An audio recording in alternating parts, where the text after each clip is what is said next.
12 வருடமாய் பெரும் பாடு. அதே போல 18 வருடமாய் ஒரு பெண் குனிந்த நிலையிலே இருந்தார்.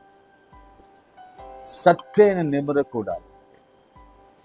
ஆண்டவர் கையை வைத்த உடனே நிமிர்ந்து, இம்மீடியட்லி இந்த மாதம் நான் உங்களுக்கு சொல்றேன், நம்பிக்கையோடு இருக்கு. மரணமே உன் கூர் எங்கே, பாதாளமே உன் ஜெயம் எங்கே? எங்களுக்கு விரோதமாய் உருவாக்கப்படுகிற எந்த ஆயுதம் இம்மீடியட்டா இதெல்லாம் உங்க மனசுல வரணும், ஒவ்வொரு நாளும் வரணும். இன்னும் ஐயா சொன்னாங்களே உடனேன்னு சொன்னாங்களே, எங்கெல்லாம் உடனே வருது பார்க்கலாம். உடனே அவன் நிமிர்ந்து தேவனை இன்னைக்கு கூட நீங்க படுத்து கிடக்குறீங்களா? நடக்க முடியலையா? பார்க்க முடியலையா? ஓட முடியலையா? வேலை செய்ய முடியலையா? பிசினஸ் பண்ண முடியலையா? எழுமுங்க, இயேசுவின் நாமத்திலே சொல்றேன். வெள்ளியம் இல்லை என்கிட்ட உண்மை. நான் சொல்ல போற பாருங்க, நான் ஒரு பிச்சைக்காரன், நான் ஒரு தரித்திரன். நான் என்ன சொல்றேன்? நான் ஒரு தரித்திரன்.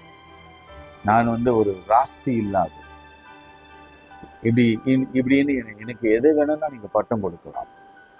அப்படிப்பட்ட ஒரு சூழல் தான். ஆனாலும் நான் எங்குள்ள இருக்கிற ஒருத்தரை பத்தி நான் சொல்லட்டுமா?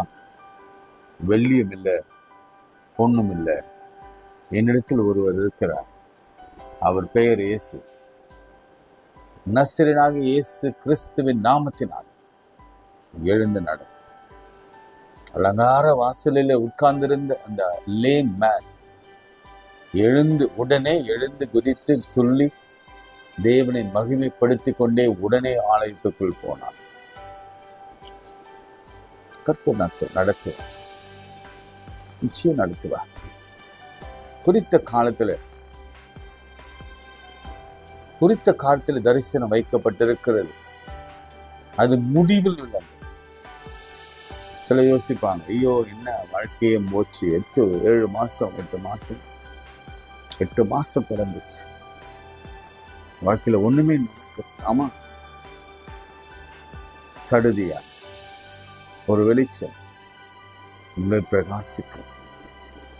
எங்கிருந்து வரும் தெரியாது, எப்படி வரும் தெரியாது, யாரிடம் இருந்து வரும் என்று தெரியாது. ஆனா நன்மை வரும், அனுகூலம் வரும், அனுகூலமான கிருபைகள் வரும்.